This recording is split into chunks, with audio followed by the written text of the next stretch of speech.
We're more than a week into Saints training camp, and it's the defense that's stealing the show at the Greenbrier. Why this year's team could be a pleasant surprise. Plus, which Saint unknowns could become household names this season. And the three-way Tulane quarterback battle is underway uptown as Willie Fritz and the Green Wave begin fall practices. This is the last word on sports. 4th Down on 4 starts now. 11 days into training camp, and the question is, do you believe what you see? Because what we see looks like a defense making real progress. I'm Doug Mouton, back from West Virginia. Welcome to 4th Down on 4. So far, the Saints defense is beating the offense in camp. Lyons Yellen reports on what that might mean. Drew Brees likes to say iron sharpens iron. But for as sharp as the offense has been over the last two seasons, it's done nothing to help the other side of the ball. In fact, the offense has been one of the NFL's strongest, while the defense has been as pliable as they come. However, that all appears to be changing under defensive coordinator Dennis Allen.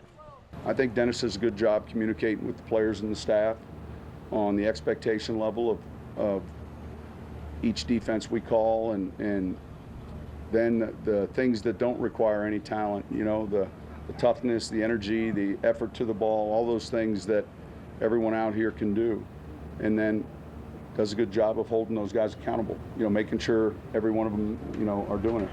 The result, for the first time in quite a while, the defense is stealing the show. I don't think not one time last year we beat the offense in competing drills. This year, man, I think we got like 3 or 4, so that's huge. From what we've gone, you know, OTAs to not having pads on to finally having pads. Last time we talked, we just got done with our like first or second day of no pads, so I had nothing for you. This for going forth, I'm just proud of our defense and the way that we are evolving. On Saturday, with the entire projected starting secondary out, that evolution was on full display. No Delvin Breaux, Keenan Lewis, Kenny Vaccaro, or Jarris Byrd, no problem. Those older guys that are sitting out, you know, they're constantly helping us, staying in our ears, staying in our head, making sure everything is right with our checks and our calls and our alignment. So, yeah, it's very helpful today, getting those live reps in. An inexperienced unit led by second-year cornerback P.J. Williams teamed up with 4 rookies to help pick off Drew Brees 4 times. The thing that, like I said, that was encouraging is, you know, we got some takeaways. And it's the one thing that we've really struggled with. And so that was a positive coming out, you know, that we were able to, you know, get the ball turned over, you know, got some pressure on the quarterback, and regardless of what group it was, that was encouraging. It was a rough day, probably one of the rougher days I've had in a long time, maybe ever, in the training camp practice especially. Some of them bad luck, some of them anticipating where, you know, the ball should be, and for whatever reason it gets tipped, or just not quite the execution that we hope for. The one at the end shouldn't happen. That's a critical mistake. You know, you need to avoid those. So those are frustrating, but I'm glad I'm getting them all out of the way right now. Both Peyton and Brees were quick to put things into perspective by reminding everyone that the offense is nowhere near a finished product. Willie Snead was the lone bright spot on Saturday, as the sure-handed wide receiver has seemingly become Brees' favorite target. We've had a lot of time to, you know, work with each other and get that timing down, so I feel a lot more comfortable than I was a year ago. You know, it just has to get better and better each and every day, and, you know, by the season coming, so we'll be good by then. Hopefully we're better tomorrow than we were today, and that kind of cliche. I think that just comes with time, and I think, as I've said before, I mean, Drew has made my transition here so easy because of how skilled he is. But that said, I mean, there's still a lot to learn and a lot to progress through. Meanwhile, the Saints continue to insist the injury that's turned Teron Armstead into a spectator isn't serious. But there's no denying his absence has left a huge hole on Brees' blindside.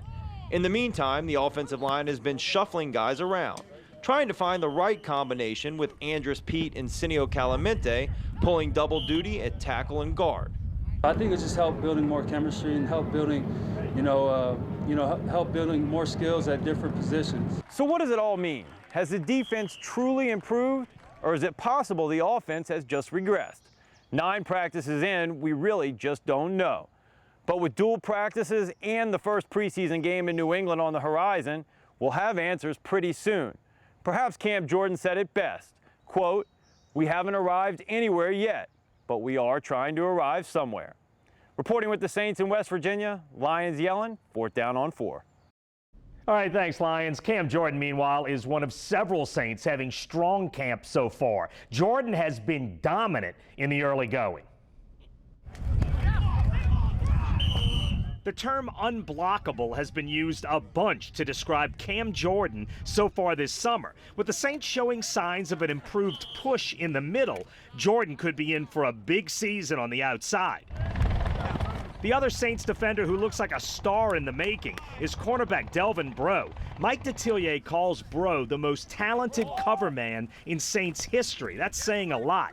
Breaux is ridiculously strong for a cornerback, maybe sometimes over-aggressive, but with a chance to make a huge leap in his second NFL season.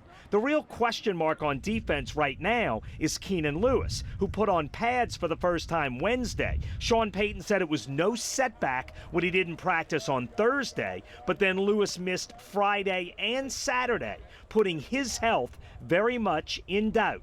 We caught up with the man who covers the Saints for ESPN to get his early impressions of the Saints defense and what it all means so far. Joined by Mike Triplett, who covers the Saints for ESPN. All right, we've heard a lot about the defensive improvements and how much they're playing better this year. How much do you have to temper that a few days into training camp? Temper the maximum, I think. I mean, shoot, we've seen they always feel good this time of year, and we haven't seen the results on the field. I still wonder where that pass rush is going to come from. But the enthusiasm, I think, is real, and I think there's a reason for it. I think Dennis Allen's defense has given them the opportunity to come out here and play faster. They all talked about how the installation in week 1 of training camp was the same as what they installed this offseason. The play calls are shorter, the playbook is smaller. So it's sort of a big cliche in sports. Simpler is better, you know. Otherwise everyone would do it. But it does allow them to play faster, and I think that breeds confidence, and I think they're making plays because they're just out there playing at a faster speed this year. A little over a weekend. Give me a guy on defense that's sort of jumping off the page. Not Cam Jordan. We get that. It would be Cam Jordan. Yes, we get that. Give me a guy who sort of jumped up for you. Yeah, there's a couple. One is Dannell Ellerbe. I think he looks like more than just, he's a nice player on the defense. He could be an excellent player on this defense, and it really showed that in 6 games last year. We just haven't seen him healthy, and he wasn't healthy the year before in Miami, but when healthy, he's fast, he's fluid. We were talking earlier, Sean Payton said, our defense is just more athletic when he's out there, and that's huge because he's also really good in pass coverage. He said strong safety was his first love. That's huge because one of the dirty little secrets about why their pass defense was so bad last year was because their linebackers couldn't cover anybody. Another one won't make as big of an impact, but Tyler Davison, the second-year defensive tackle, he seems to have maybe passed up John Jenkins, but he looks like a guy that's at least going to be in that defensive tackle rotation. As we get ready to head to New England, at this point from before you started camp, are you feeling a little more optimistic about this team's chances or a little less? In the first week or so of camp, have they made you feel better about this team? Well, I'll say this. Last year around this time, I was still predicting 10 wins in playoffs. My theory was the offense is still great and the defense can't be any worse and probably will be a little better. I'm gun-shy about making that same prediction again because I'm like, well, maybe this defense won't get better. But that's what I think. I picked them to go 8-8 just because I've become gun-shy after the last 2 years. But if the defense is the 24th best defense in the league, then I think they still can be a 10-win playoff team. And yeah, I mean, if these guys stay healthy, Jairus Byrd, Keenan Lewis, Dannell Ellerbe, and if Dennis Allen lights any kind of a spark, then maybe they can have, a defense that cracks that top 25, and then they can be a 10-win team. Mike Triplett, thank you. Happy to do it. Coming up, we'll crunch the numbers of player analytics, why those numbers are so important, and why it's also important not to put too much emphasis on them. Plus, several Saints came into this camp as relative unknowns, but why those guys will be the ones to watch in Thursday's preseason opener. And later, we'll head uptown, where Willie Fritz has a big decision to make about who will start under center for the Green Wave.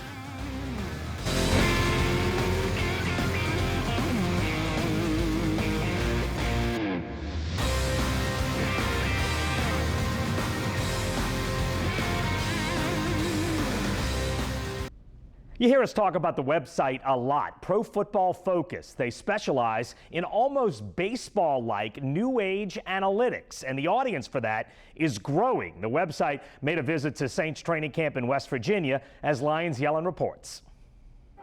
In the NFL, coaches, scouts, and general managers are always looking for that extra edge, any way to help their teams emerge victorious on Sunday. We got work on that. And that's where Pro Football Focus comes into play. We're a player analysis site. We try and grade players, every single play, every single player in both the NFL and the FBS now for the last couple of seasons. So, 23 NFL teams take that data and use it to help them do their game plans week to week, do their personnel stuff. Many argue that as teams put more stock in numbers, there's a tendency to discount the human element. It's always a mix. The numbers are going to point you to a certain thing, and sometimes the numbers are going to match up with the tape, and sometimes there's going to be a reason. Numbers can always be skewed. So while numbers don't always paint a complete picture, they can still be helpful. What the data in football can do is start pointing you in the direction of things. It can raise flags and say, you might want to take a look at this guy because something in the data says that he's different to what you think he is. Monson says a perfect example is Saints rookie cornerback Davante Harris. PFF rated him one of the top 5 cornerbacks in the draft. However, because of his measurables, he ultimately went undrafted. Yeah, he's only 5'10". Yes, he's only 180 pounds, but look at these numbers. This is not a guy that plays at this size. He deserves a second look. And so far, he's making the most of it. Now, as for Saints camp as a whole, the guys from Pro Football Focus say they don't need any advanced analytics to tell us how it stacks up against the nearly 24 training camps they visited already. This was one of the best camps we've seen. Right up there with Pittsburgh as one of the most physical camps we've seen. Live hitting all the way down to the ground, tackling to the ground, serious contact going on, not just thud contact, not just holding up. This was about as physical as we've seen a training camp get. And it was one of the few to stand up to the Steelers camp in terms of organization as well, and guys, going drill to drill to drill. Very little wasted movement, everything seemed with a purpose. This looked like a good, well-organized training camp. Reporting with the Saints in West Virginia, Lions Yellen, 4th Down on 4. Yeah, thanks, Lions. Davante Harris is one of our unknown guys to watch Thursday. Of course, the starters won't play much in New England, so here are 6 relatively unknown guys who didn't play for the Saints last year, to keep an eye on Thursday night.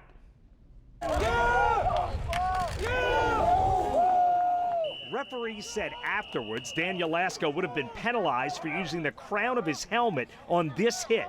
But who cares? The 7th-round pick from Cal ran over fellow rookie Von Bell. Lasco figures to play a lot on special teams, but he's also making a case to play a role on offense. Not nearly as glamorous, but number 66, rookie free agent offensive lineman Jack Allen of Michigan State has been terrific in West Virginia. He's undersized, but technically excellent. Allen is raising eyebrows. Southern tight end Rashawn Allen, number 88, keeps making plays. He's a blocker first, but he is worth watching. And wideout Tommy Lee Lewis of Northern Illinois is getting a long look. Lewis is a burner who Sean Payton compared to ex-Saint David Patton, a guy Payton loved. And 2 undrafted rookie cornerbacks have been very good so far. Number 46, Colorado's Ken Crawley, and number 49, Texas A&M's Davante Harris. The theme in West Virginia, defensive improvement. And that's where we start as we catch up with one of the best who covers the Saints. Joined by our friend Mike Neighbors, who covers the Saints for CST. Are you feeling more optimistic about Dennis Allen's defense after seeing this team for a week? I'm a firm believer in it's early in training camp, but I think when you talk about this defense, you're going against a pretty good offense week in and week out. I like the structure of it. I like the organization of it and the attention to detail. That's something Rob Ryan didn't have, which frankly drove Sean Payton nuts. We've seen it in camp in recent years, the Vinny Cinceris, the Raphael Bushes.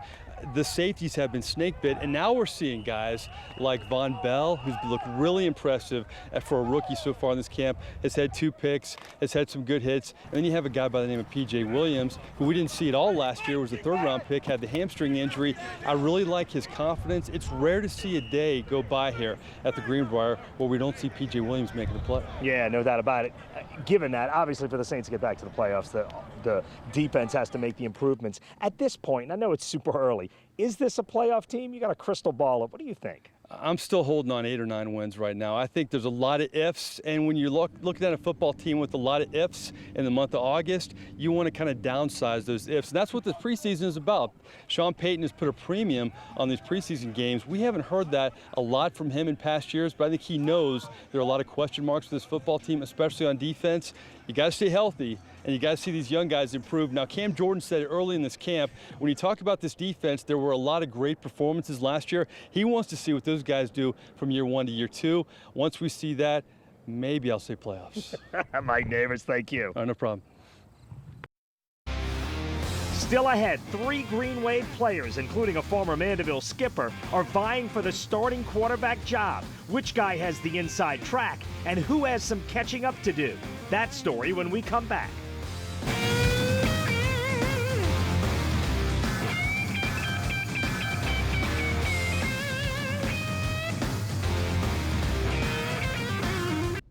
Year 1 of the Willie Fritz era has now begun, and a ton has been made of his new run-heavy offense. But we don't know who will be leading that offense yet. Leslie Spoon reports Uptown. Tulane opened preseason camp on Friday with 3 players vying for the starting quarterback job. Redshirt sophomore Glenn Couye and 2 true freshmen, Darius Bradwell out of Tallahassee and Jonathan Brantley out of Houston. I would like to get down to where we're working with 2 guys after 10, 12 practices. That would be nice. If we don't, I have to keep going. But we certainly can't pretend we're going to play 3 guys. It's hard enough to play 2 guys, much less 3 guys. Couye is the only one of the 3 with any experience, if you call one play in 2015 experience. The Mandeville alum had more than a few interceptions on day 1. I mean, I never blame it on the receivers. That's just my fault. That's just all my fault. I need to either just throw it away or just don't throw it at all. If I don't like it, just don't throw it. Bradwell enrolled early in January, so he and Couye were introduced to Fritz's new system at the same time.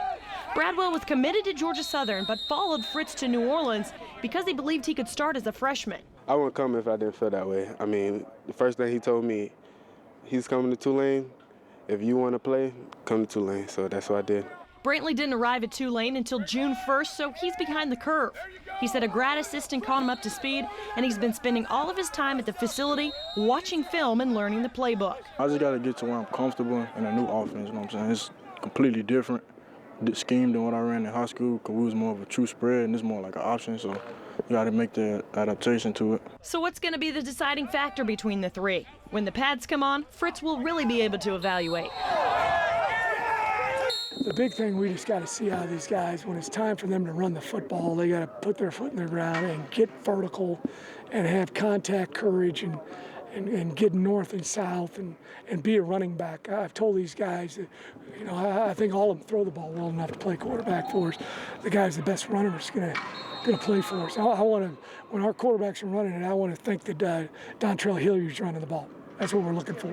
After hearing from all 3, Bradwell seems to have the most confidence tucking and running. I always told people my running game opens my passing game. So you got to worry about me running. Then if you worry about that, I'm going to throw for a lot of yards on you. So it works hand in hand for me. The running, since spring, I feel like I've gotten better at it because, I felt kind of stiff in spring. It's a new offense, trying to break that pro style to come in this offense like I did in high school. But right now I feel like I'm coming along because I always felt like I could throw just fine. But running was a big thing, and I feel like I'm coming along with that. I'm better with it. I don't want to say it. I'm probably the fastest quarterback here, so I can run. I don't think I'm just the most elusive person, but at the same time, I feel like if I'm one-on-one, then I think I got a chance to make a miss. You know what I'm saying? But I ain't going to run over a linebacker or nothing like that. Tulane's first day in full pads will be practice number 11 next Saturday, August 13th, which is also Fan Day. So you can take a look at the quarterback battle yourself. Doug? All right, thanks, Leslie. Tulane does have a favorable early schedule after a trip to West Virginia for a Thursday nighter. The Green Wave play the next 3 at home, all winnable games. Southern on September 10th, Navy without quarterback Keenan Reynolds, who has finally graduated. That's September 17th. And then the Ragin' Cajuns come uptown September 24th. In his first season at Georgia Southern, Willie Fritz's Eagles went 9-3. That'll be tough to repeat this season. We're back with more 4th Down on 4 in a minute.